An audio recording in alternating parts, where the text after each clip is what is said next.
Welcome to Paranormal Heart Podcast with host Kat Ward.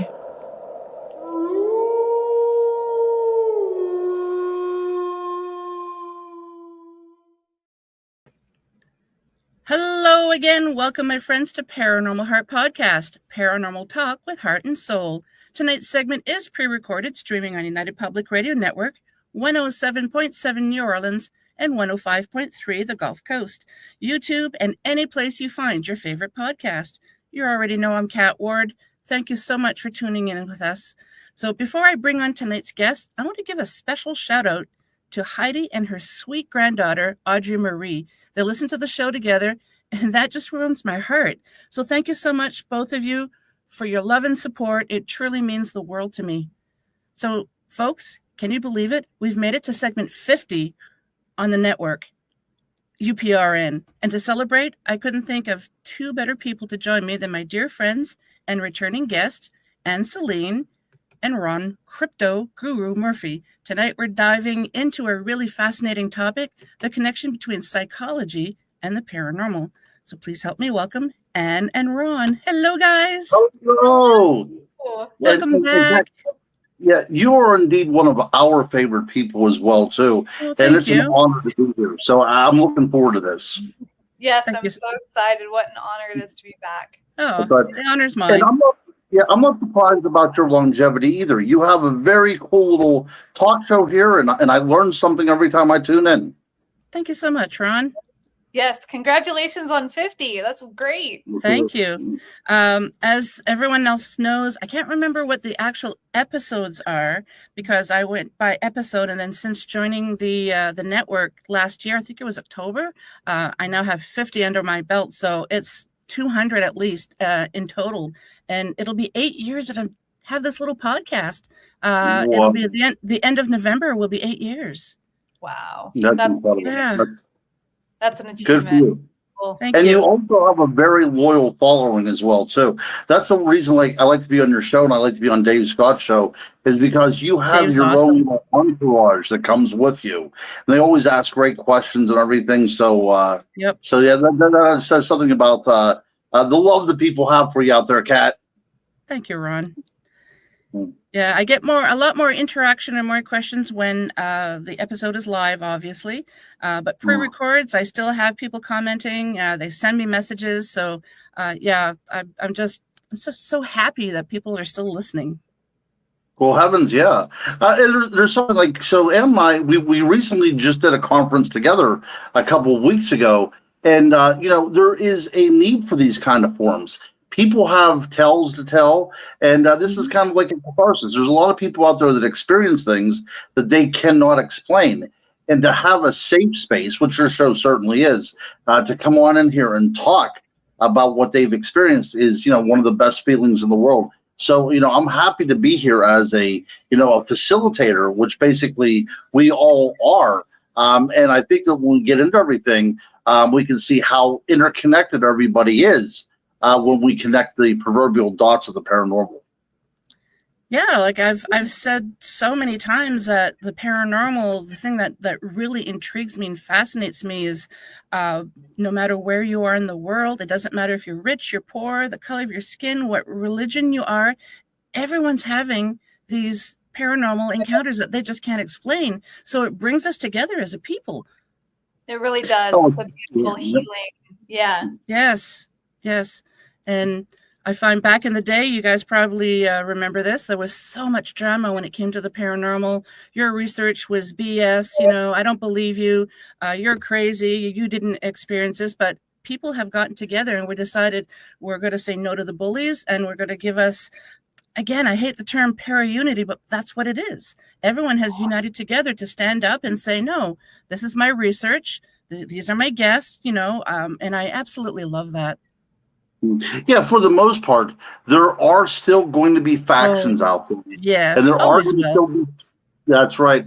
But I think that's kind of falling along the wayside. There's a lot of people out here that like to pretend that they're experts in a field that's kind of marginalized at best, and that's okay. I have no problem with that. It's just whenever they're trying to influence people to see things their way. And like you had said, they use these kind of schoolyard tactics where they're kind of the bully. And if you don't go by their rules, they won't have you talk at their events and such. And we do need para-unity, absolutely. And I think this is one of those great big leaps forward in the world of the para-unity on your show. Definitely. Thank Yeah, you. I couldn't agree more. Yep. It's beautiful. And over the years, I've met amazing people such as you two. I mean, I would say 99% of the time, whenever I have a guest on, it's not just we're recording, that's it. Here's the link to the release. I actually have formed friendships over the internet, like with people like you. I mean, it's so amazing. Well, it's incredible because I'll never forget the first time that I was ever on a podcast. This was back in 2015 or 16. And when I went on there and the response that I got, people saying, "Oh my gosh, I've experienced this as well." And then, you know, the friendships that formed from there, it was a very healing and validating experience to have them, you know, confirm what I experienced, but then I also was confirming their experience. And then you have that kind of bond and healing that comes from that. And then it just, you know, that trickles into the community. And I absolutely love that. I want to be a part of that as much as I can. And if it was not for you, Kat, I would never have met Ann. Actually, when we were going to do, that's a true story. Whenever I was going to do the Paris, Tennessee Dogman Festival, you got in touch with me and you said, Ann's going to be down there. Be sure to say hello to her for me, and she's a great person. And that was really our introduction was through Kat. I forgot about that. Yeah. Yeah. I knew you two would connect, and look at you guys now. Oh my God, doing things together. It's amazing. Exactly. Yeah, she's become my best friend. And that's a, you know, like we were talking about earlier, there's a lot of people out there in the field that really can't be trusted. But I have met so many genuine people. And for the most part, my experience in the world of the supernatural and the paranormal has been very positive. Now, that's not to say that I've lost friends, which I indeed have. But I think for the most part, my experiences has so far been very positive and beneficial. And I cannot wait to see where the future leads us. Oh, me too. Well, I think if you remain true to yourself, the people that shouldn't be in your life will just kind of like dwindle. But the people that should be in your life, you're going to connect. Mm-hmm. That's right. Sad when you lose friends, but it happens. Mm-hmm. You're right. So, you crazy cats, psychology and the paranormal. This is very fascinating to me, and I can't wait to see what you two will teach us. So before we do that, can you both give us just a little bit about yourselves and how you got into the paranormal, like your humble beginnings, I guess? Oh my gosh. Well, mine was through a podcast. I was actually homeschooling. And I was teaching the children about the evolution of entertainment as well as like electricity. So we were talking about, you know, because I grew up listening to Howdy Doody and Rin Tin Tin on the cassette tapes. I was so excited. So I tried to find some of that stuff on the laptop, you know, to have my kids listen to it. And I was like, oh, I wonder if there's anything like that exists today. And enter the world of podcasts. So then I'm searching and I'm like, oh man, there's a Bigfoot one, there's a paranormal one. And so then I found them on Facebook and I'm following them. And then all of a sudden it opens up to me being able to call in and tell my story. And I did that. And it was life changing. And afterwards, I ended up it was called the Acrylic Ranch in the beginning, but that transitioned into the Caravan Library of Lore. And I really started that because the experience that I had when I was the guest, I wanted to facilitate that for others because I saw for me in my life how healing that was. And I was like, oh, I want to give that platform to other people. Mm-hmm. I want to, you know, so that's really where I began. I was a lifelong experiencer. And so it was just absolutely incredible to find this family. Oh, my dear sweet child, Anne. Before podcast, I remember something called the radio, and that was podcast back in the day before the Yeah. computer. And here in Western Pennsylvania, we would have the grandfather of the paranormal, good old Stan Gordon, come on a couple times a month from KDKA outside of Pittsburgh and talk about Bigfoot and UFO sightings. And my area, my little hometown of Blairsville, Pennsylvania, of roughly 3,500 people. Back in the day, I think it had 2 streetlights. Now I think it has 3. But back in the day, we were just a little, out in the middle of nowhere kind of place. And all of a sudden, Bigfoot was being reported around, our neighborhood, and like news crews were coming in from the city. It was that kind of big thing. It was sensational. It was as if a Hollywood star was filming a movie down there. Because one of the first images I can remember seeing is this black and white creature in the Patterson Gimlin film moving across my 4 model television set. Now, Ann, I'm gonna tell you what that is. So at one time, people had these television sets that were supposed to be like furniture as well too. So you have a screen in there, not very large, and so you could like put like buffets up on top of it. I don't know what it was used for. I know our cat used to sleep up on top of it, but Yep. but yeah, it weighed like 300 pounds, and they had like tubes in it. They had the television tubes. But the thing is, inevitably the channel turner would always fall off. So you'd have to get a pair of pliers and turn it. Yes. Oh my God. That's right. So one of the first images I ever saw on the television that I can remember, the Patterson Gimlin came out about 2 or 3 years before I was born. So I was a wee pup whenever I was watching this. And I just assumed, watching, Wild Kingdom and all this kind of stuff, that this was true to nature, right? This was a picture, a moving picture of something that was out there that was unexplained.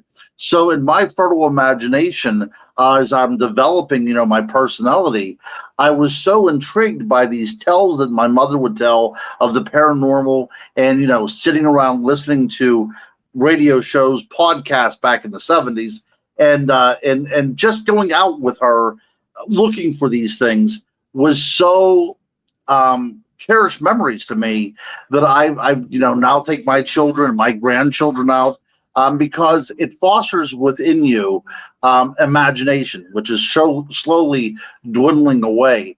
And I guess that kind of leads to a good point, because so much of this relies on your perception of things, right? Your experience, my experience, Ann's experience is all different because it comes from our point of view.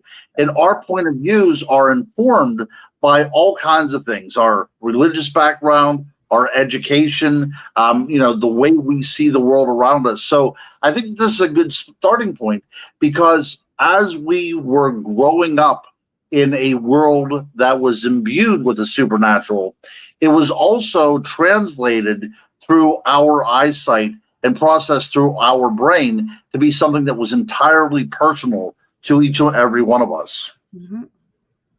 Yeah, I agree with that. It's incredible. When you have a background in belief with, UFOs, paranormal and everything, it can really, like, for me, in my experience, it was a blessing that I was able to have these experiences and then go to my parents and not be just, shoved off and, oh, there's no such thing as this. I was able to really have a lot of support. However, I was able to learn.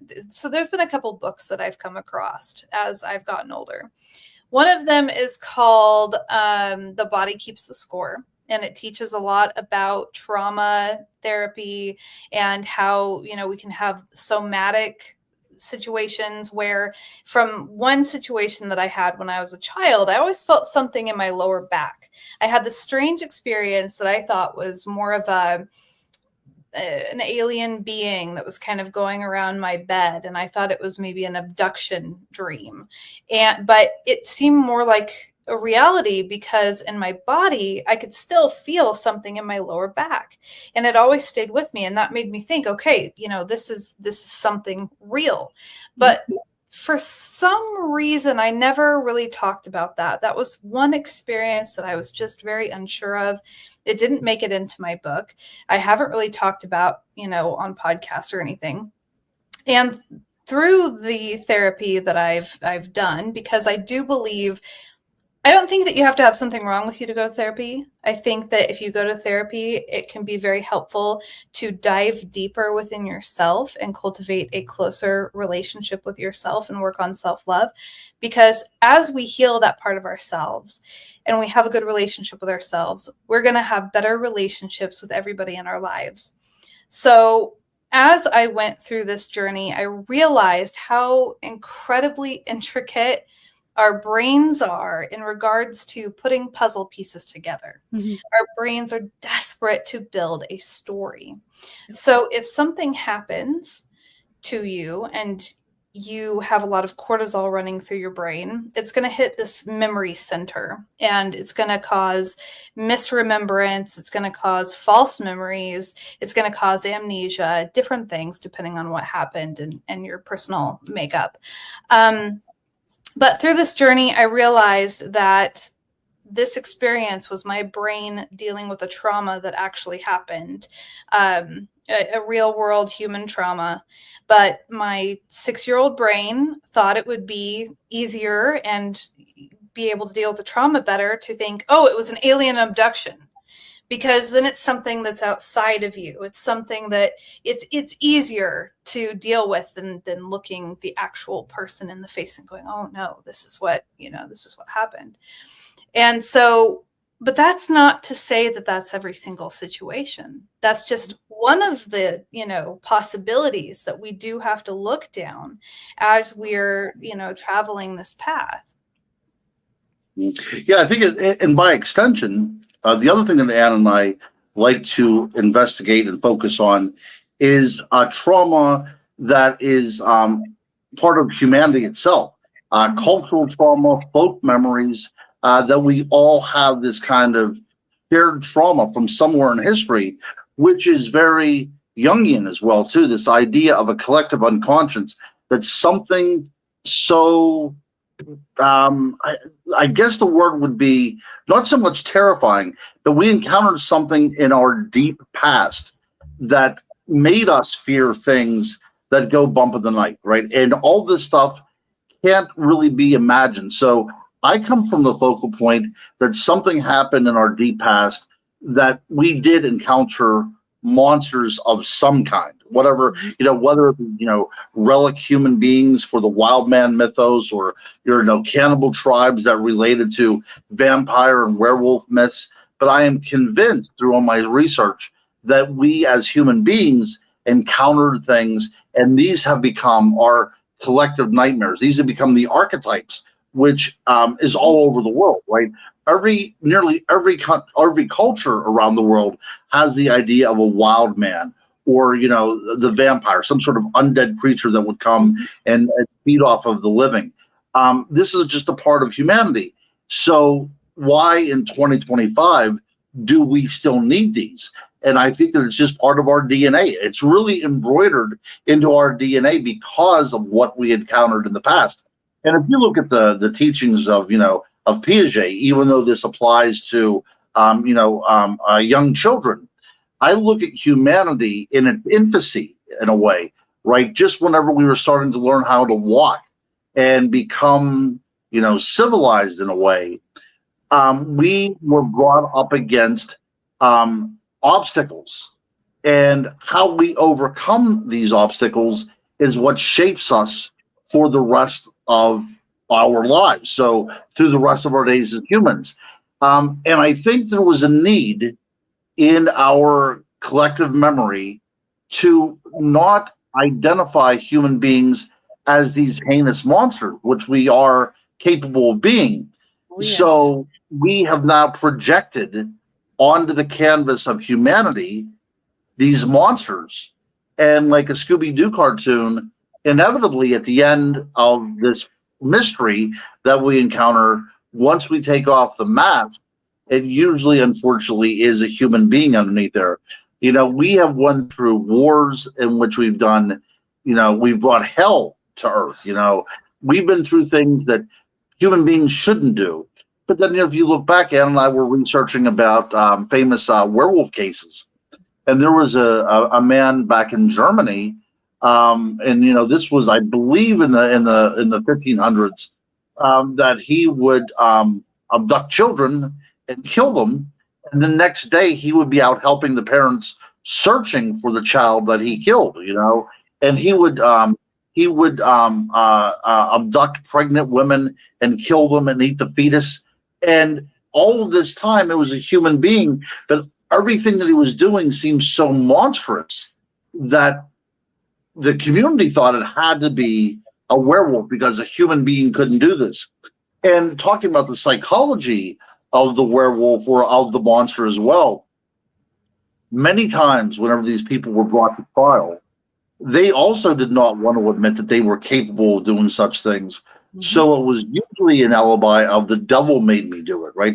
There was some sort of demonic influence going on, because what people are capable of doing is so against everything, every part of our conscience, that it has to be a monster in the end. And that is part of a psychology. That's what happened to Ann. This trauma, this collective universal trauma, has made us by default have to create monsters because we don't want to believe that our neighbor could do such things. Right. Well, and it's interesting too, and I'd like to get your take on this. If we look at it as archetypes, monstrous archetypes, right? If you have the vampire, at least nowadays, that is like, sin and lust, that part of our shadow self. The Sasquatch could be that wild part of ourselves that wants to be, not part of society and broken free from all that. But then you have the werewolf, which is this murderous type, but vampires were not always in the lustful sexual way. So what would their need have been, their connection in the beginning? Well, I think, not to toot my own horn, but toot. So I tried to look in the archaeological record and find out exactly what's the earliest we could go back to and say, this may have sparked something, right? So shortly after the last ice age, there is a cave over in England, the Cheddar Gorge Cave. It's where cheddar cheese comes from, right? So there's a cave over there that has animal remains in it, a lot of animal remains. It was a processing station where these people would use the cave as a shelter, and they would go out and hunt, and they'd bring back the animals, and they would process them. Now, what's interesting in this Goes Cave, it's its proper name, and it goes down about 300 feet underground, so it's an immense labyrinth type of situation. But in those bones that they found of reindeer and bison and horses and all this kind of stuff were 3 human beings as well. 2 that were probably in their adolescence, and 1 child, which shows that these people were feeding on, other people. Now, at this particular time in England, archaeologists call it the time of it was the land of the living dead, because there was more people dying than were being born. This was not a good situation. Yeah. So in order to survive, you had to eat what you could find, right? So that's what was going on. Now, what makes it vampiric is that we know that there was the drinking of blood in this place, because there was 2 skulls that were found that were fashioned in the goblet, and there was blood residue found in there. So we knew that they were taking in blood as well. But blood has very little nutritional content to it. It can actually act almost as a poison as well. So I think what was going on in this cave was a desperate measure.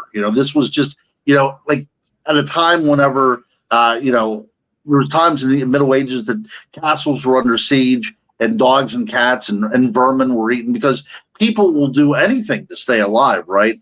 So imagine if you would, we'll go back, 14,000 years, and we are in a barren landscape in England, and as soon as night falls, these other people come up out of caves. This is where bats dwell, and caves are where we bury our dead, right? So they're coming up out of the earth to prey upon us. And I truly think that this is where the legend of the vampire originated, not so much in this particular location, but I'm sure if it happened in England, it was happening all over the world. Well, Right. You flipped. Well, something happened. Okay. He's trying to there it was vampire. But then no, my phone. It said I should restart my service or whatever. So I just said no. The hell with that. But so I'm sure it was happening all over the world like this because, as I said before, all over the world are these myths of these creatures, and if you look at it closely.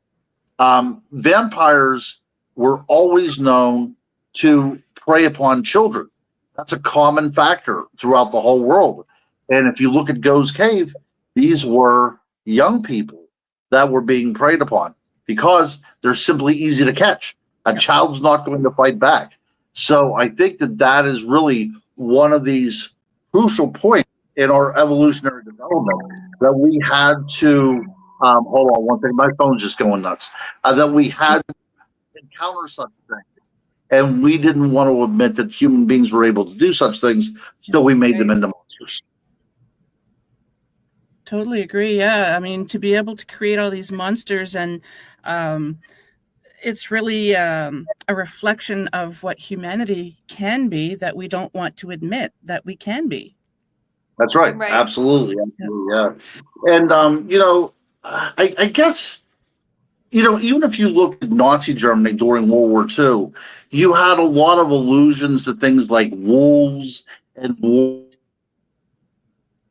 So they even wanted to take the humanity out of it as well, too, and cast it almost in Viking language, this kind of berserker type of attitude, because it's very hard to do things to your fellow man unless you believe that you are something other than them as well.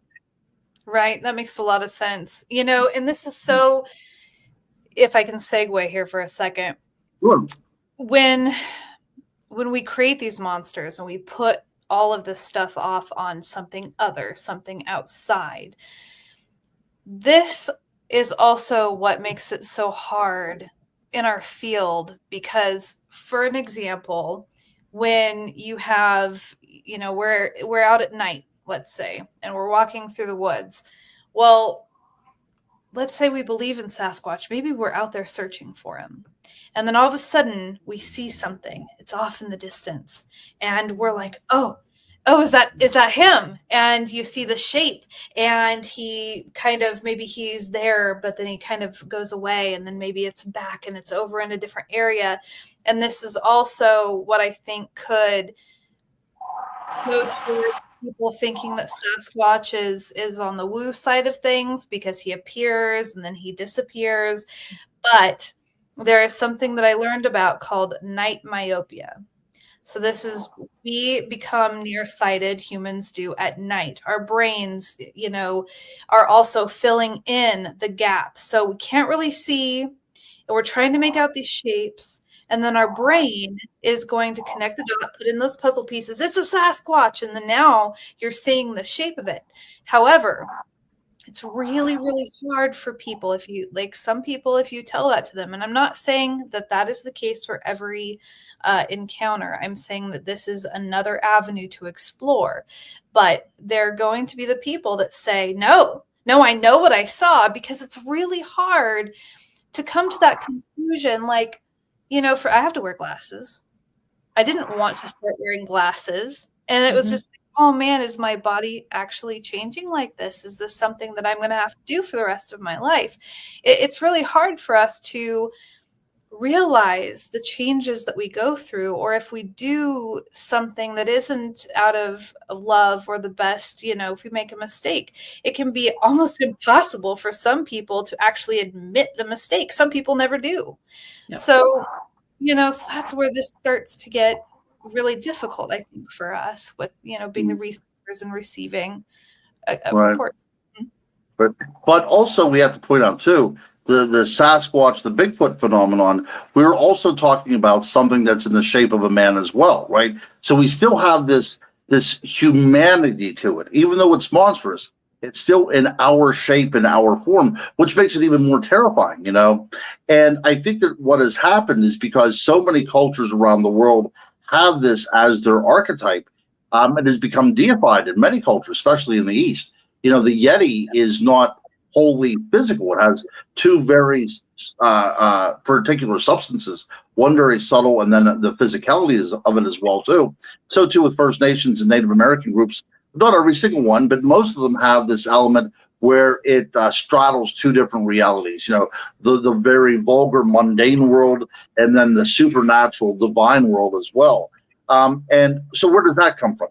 How does this thing transcend time and space? And it goes back to the idea, again, that somewhere in our deep past that we encountered, whether it be a relic population of Neanderthal or Australopithecus or something, but somewhere along the line we encountered something that informed our mythology and even our religion. A lot of people, you watch any podcast, are going to talk about Nephilim and how this ties into the idea of giants and Bigfoot as well too. That these images keep on creeping up over and over again, and it really is my opinion that it was because we were dealing with other hominins, or we were dealing with hominins at the time that we were struggling to be civilized hominoids. Right, folks. I just want to throw out here that Ron and Ann and I are not trying to say that any paranormal encounter that you've had is just psychological. It's not there. Your mind is just trying to fill in the blanks. That's not the case, because there are real cases of people happening. This is just trying to look at the psychology part of the paranormal. So I just want to throw that out there. Right. Oh, no, yeah. I appreciate that. Oh, go ahead, Ron. We both experienced things we cannot explain, right? Mm-hmm. We cannot explain at all. So this is kind of like an overview, like kind of like a Cliff Notes version of how this could work. But absolutely, the reason why we're still going on and still looking for these things is because there is so much anecdotal evidence out there of something going on. That's what keeps us diving deeper and deeper. Right. So, and here's the thing too. I have had so many experiences, and I remember when I got into the field and I was like, I've had this experience and this experience, with a Sasquatch, with a haunting, a shadow figure, a, UFO, you name it. And I remember people criticizing me and saying, oh, it can't be real if you've had all these experiences, and I get that. And of course, so then I thought that I was the perfect case study for me to figure out and dive into all these different things that I've experienced. And what a better way to get closer to the truth than to realize and to figure out, okay, so if this one was psychological, if this one was real world, does this one fit into the real world category? And if it doesn't, oh my gosh, am I closer now? Can I figure out oh my gosh, this is a real one? And then it makes it, to me, it's so much more exciting. And it's so much more like, oh, I'm onto something. And then to be able to pick out those differences. And so I think that this dialogue is really, really important, especially if we want to take this field as a healing field, which I really think it is. Mm-hmm. And if we find out, right, if we have an experience and we do find out that it's psychological, it doesn't negate or take away from or change what happened in your life because of that experience. We've made friendships, we've gone on a journey, and maybe it's transformed us in some way. All of that is completely real, no matter what the story is behind the experience. Yeah, perfectly said.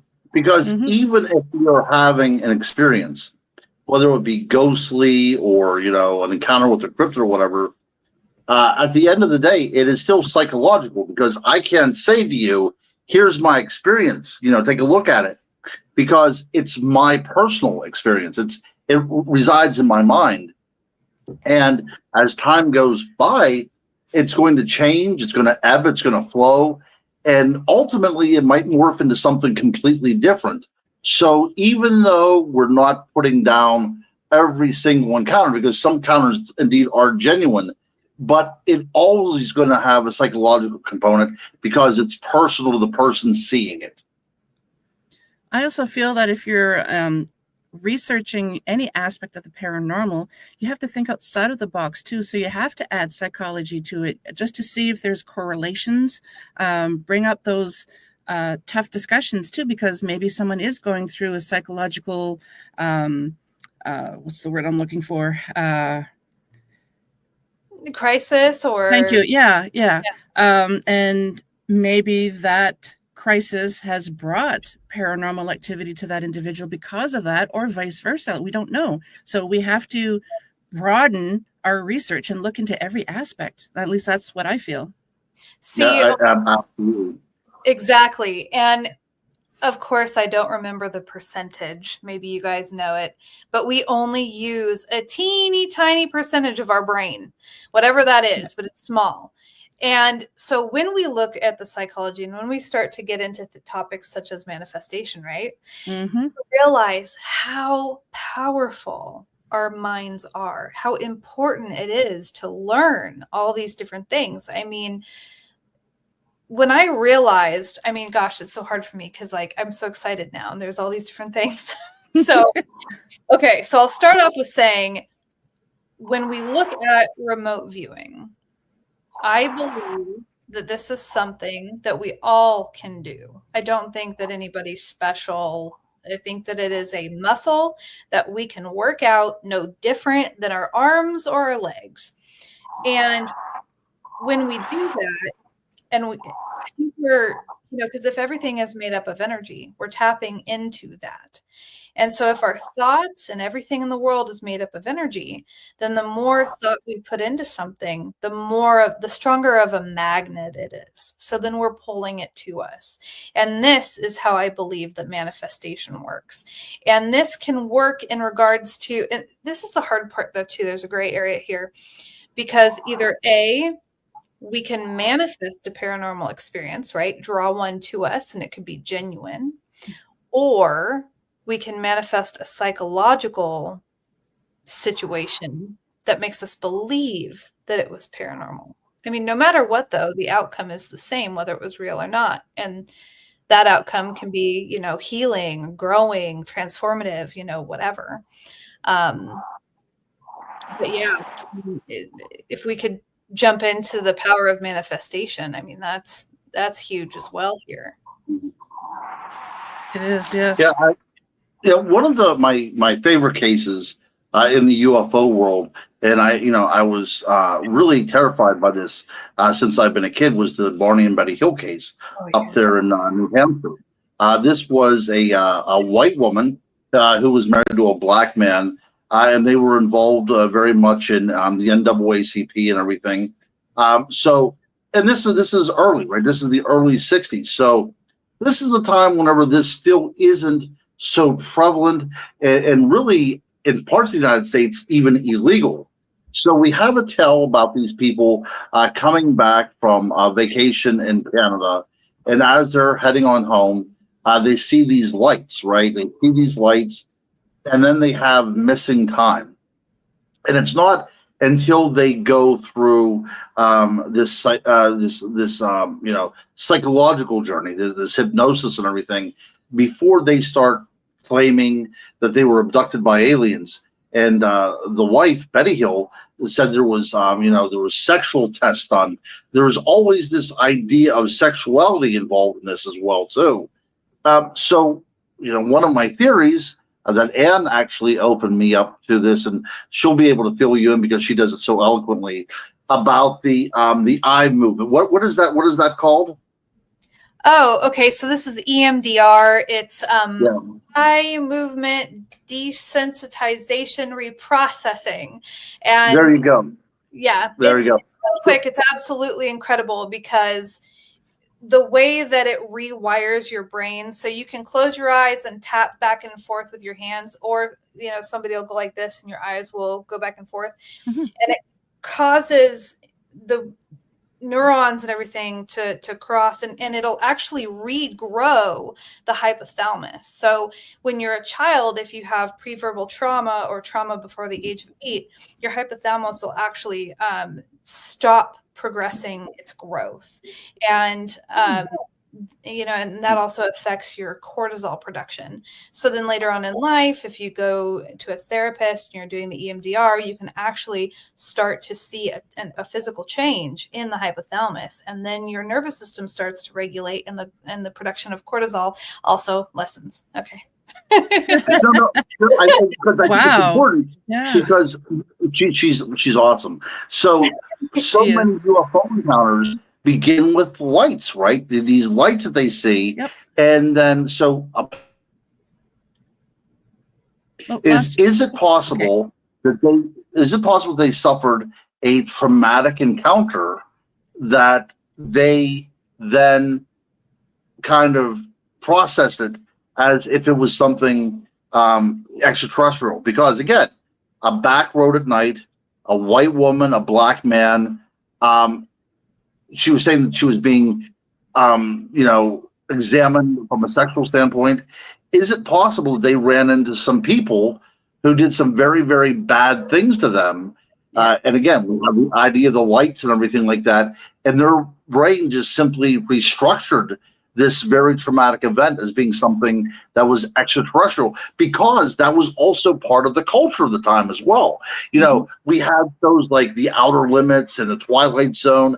Yep. So we knew, from a cultural standpoint, that there might be visitations from another planet. Because if you look at the very early recounting by Barney Hill of these aliens, initially, whenever they first started down this road of hypnosis, he said he didn't describe them as aliens. He described them as humans that were wearing scarves and even had a hat on. So I think what might have happened was a very traumatic experience that has become one of the famous cases in UFO research, that it might have been a very traumatic thing that happened, that they simply processed in their mind to be an alien encounter. Yeah, the brain just can't cope with it, so it gives you something else to help you cope. I mean, I'm sure you guys know who Joe Montaldo is. He's been doing a lot of research just for a long time into alien abductions globally, and he has specific questions that he will ask them, and that will help him determine if it was an actual alien abduction or if it was governments or just humans abducting these people for whatever reason. And it's amazing. Oh yeah. Oh, go ahead. Go ahead. Well, I was just going to say that there's a really good book. It's called How People Come to Believe That They Were Abducted by Aliens. And so this was another book that I read alongside of The Body Keeps the Score. And it was very powerful. So that's just a suggestion. Yeah. And also Carl Sagan.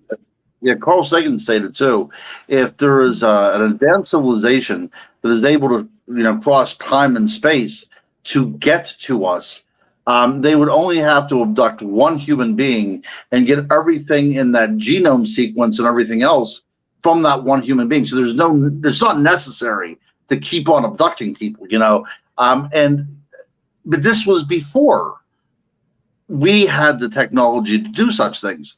Now that we have the technology to do such things, at least in my perception and from the cases that I encounter, less and less people are talking about alien encounters. Do you see that too, Dan, being the case? Yes, there's been so many changes. We just don't receive any of the cases that we used to, and the cases that we do get don't become what they became in the past. There is something too that I wanted to point out recently. I've also come across somebody who did the research in regards to Bigfoot and UFO, and the very first connection, if you will, was done in a magazine. So it was in a UFO magazine, I believe it was, and then they mentioned Bigfoot. And then from there, boom, it took off. But there wasn't any reported cases of a connection between the two until it was in a publicated, magazine. And so then you kind of get into the hive mind and, that collective and how it just goes and it continues to go on. And so it's interesting to think about like, oh, well, what was the need for Bigfoot and aliens to merge? Why? Like, what does it serve the subconscious now to the people that are having those encounters now? Yeah, it comes down to culture. It comes down to culture. So something happens in 1976. This is before Star Wars and just after Jaws. 1976, you have the premiere of The Bionic Man and Bigfoot. Do you remember that? I love that show. Yes. And there you have Bigfoot is not only an extraterrestrial, but he's a cyborg created by aliens. After that happened, it is now part of the cultural zeitgeist. And now everybody has that in their mind that this is a possibility. And people have been doing it ever since. I mean, there are camps out there right now that would die on the hill that Bigfoot is an extraterrestrial. Yes, yeah, that's true. And I've always wondered, I mentioned not too long ago to someone growing up, listening about Bigfoot, you never heard about the woo side. It was just this creature that we're seeing. It's not doing anything extraordinary. It's just we're seeing these things. And all of a sudden, a few years ago, there's mind speak, it can cloak itself. There's all these other aspects of it. And it's like, when did that start and why? Like, is it just because more people are discussing more of their encounter and they're actually starting to maybe remember that, oh yeah, maybe this really did happen? Or is it like what you just said from a magazine? Right. So another case that I was always scared about as well, too, a Bigfoot case, was the Eight Canyon case, right? Where these miners were attacked by these creatures, Yeah. But if you look at the original details of the case, it will blow your mind. So these guys were religious guys, right? And they said that they were led to this area in visions. And they were even like shown angelically where to go mining and things like that. So part of this was a religious context within their minds. And then whenever the creatures came, they saw them as demons. See, all this has been left out because we don't want to talk about these kind of things, right? We want to talk about the sensationalism that these miners were being attacked by Bigfoot creatures in California. But if you look at it deeper, they didn't even see it that way. They thought something else was going on as well, too. So even though it becomes part of our culture, there is still things that are being left out because nobody was writing about it, because it probably would not survive as a story if you started putting out these details as well. Exactly. Anything to add to that, Ann? Oh my gosh. Well, I mean, I agree with it. It's one of those things where we love scary stories. Yeah. We thrive off of them. And as a species, yeah, we absolutely love that. Right. And so we're going to continue to have that, even if it's false. It's going to, it's going to endure, and it's just going to make it harder, to know the truth from, the false. But, I mean, I'm a writer. I love being able to evoke emotion. I love to be able to share stories with people. Yeah, it's so layered.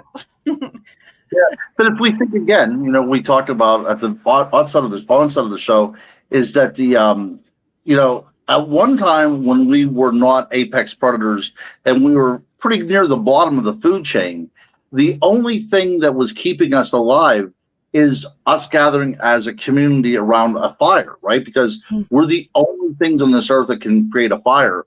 And we're also storytellers. We're verbal creatures. So I assure you that, tens of thousands, if not 100,000 years ago, people were huddled around this fire, and that glow was the only protection. And everything outside of that glow, this pitch darkness, were things waiting to eat us, humans and animals both. And that storytelling would have included these warnings, about boogeymen and everything else. So now we have, the electric light keeping us safe, and we have these walls that protect us. But, every now and then we still will close our blinds whenever we look out in that darkness, because something in us reminds us that the possibility exists that in those shadows something wants us. Right. And something's looking back at us. Yep. Exactly. Yep. Oh, good point. So Friedrich Nietzsche said, the longer you stare into the abyss will then begin to stare back at you. But so many people forget before that as well, too. Right before that, he said, the monster hunter has to be wary that he does not become the monster. And that's very true, because as monster hunters, we don't want to become a monster, because, like I said, the longer we stare into that abyss, the more it stares back at us. And it doesn't really stare back at us. What it does is hold up a mirror to us. And in that mirror, we see our reflection. And everything monstrous, like Ann said earlier about this idea of shadow work, that touching those places in our being that we don't want to go. We know that human beings have all these kind of skeletons in our collective closet, right? And it's cannibalism, and it's killing other people, and it's war and all this other kind of stuff. And that has so been ingrained in our makeup that even now, when we are relatively safe here, that we still worry about things in the shadows. And if I can flip the coin here as well. Okay, so Absolutely. When we, our stories, our memories were passed down verbally.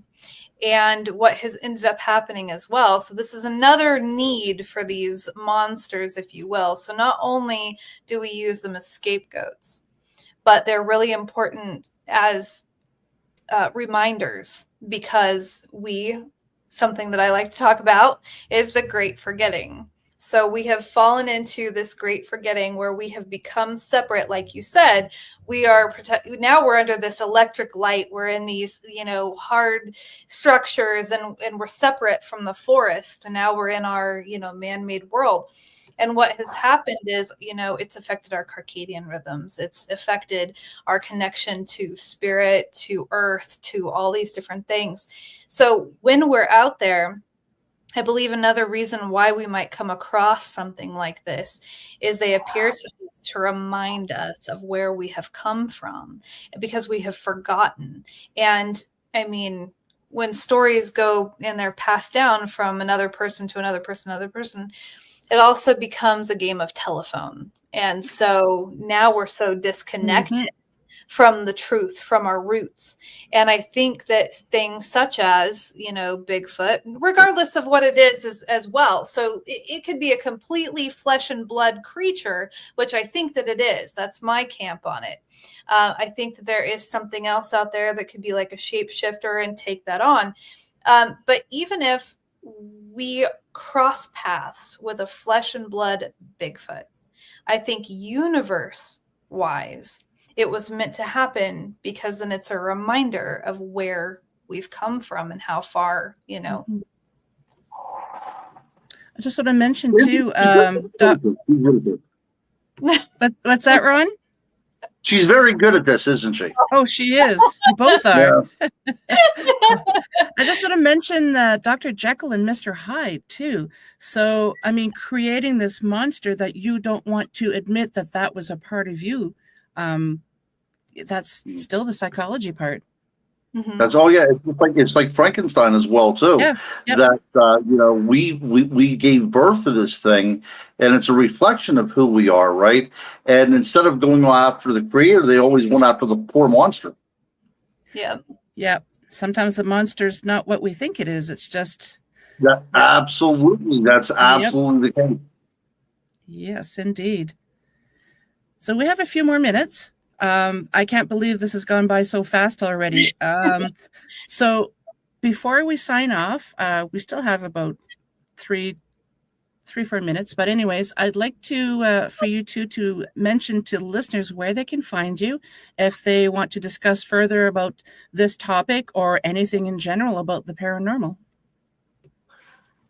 So I have a website. It's ron-cryptoguru.com. So you can find all my books there, my link to everything. Or you can look me up on Amazon as well too. And social media, Ronald L. Murphy Jr. on Facebook and Instagram and all that kind of stuff. And I like to hear from people. So if you wanna talk about something, if you don't agree about something, reach out to me, because that's how we learn. And I'm hoping that Ann and I will get something out that is an umbrella for both of us as well too. And that's probably going to be coming as well, because if all goes as planned, we may be running a couple of ghost tours this year. Now, of course, it's in its infancy, it's in its planning stages, but stay tuned. Let's put it that way. That'll be amazing. Yes. I'm so excited. We've actually got a lot of stuff in the works, and there's something that we're going to announce soon that Ron and I are doing together that I cannot wait. It's outside of the ghost tours. It's something online that will be a lot of fun. My website is anselene.com. Simple. Hopefully you can remember it. And that's also how you can find me on Facebook and Instagram. And like Ron said, if there's anything that somebody feels strongly about, if you disagree with something, agree with something, whatever it is, have a completely different idea or take, we are definitely open to hearing it. I mean, I value that so much because, again, like you said, this is how we learn. This is how we grow. We have to come together with our individual puzzle pieces to be able to build that final picture. Exactly, yes. I mean, you don't have to agree with another individual. Just don't get angry. Just sit down as adults and just have a civil conversation and throw back ideas at each other. Yeah, that's easy for you to say, Pat. You're in Canada. Here in America, we don't do that. No, we can be nasty up here too.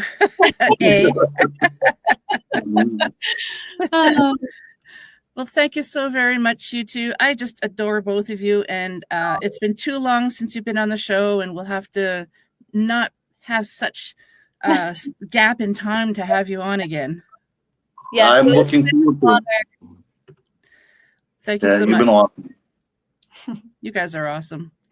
Okay, so I'm just going to say my farewells to the audience, and then just hang tight. Maybe we can have a discussion for a few minutes afterwards. So thank you so much again. Thank you. Well, folks, that was Ann and Ron. Oh, I just love those two. So thank you to my special guests, my amazing audience, and UPRN 107.7 New Orleans and 105.3 the Gulf Coast. Remember, if you enjoyed the show, please support us by liking, subscribing, sharing, and commenting. Another way to help support the show is by grabbing some swag. If you'd like to pick up your very own Paranormal Heart Podcast mug, again, for those of you watching the video, this is one of them this is what it looks like.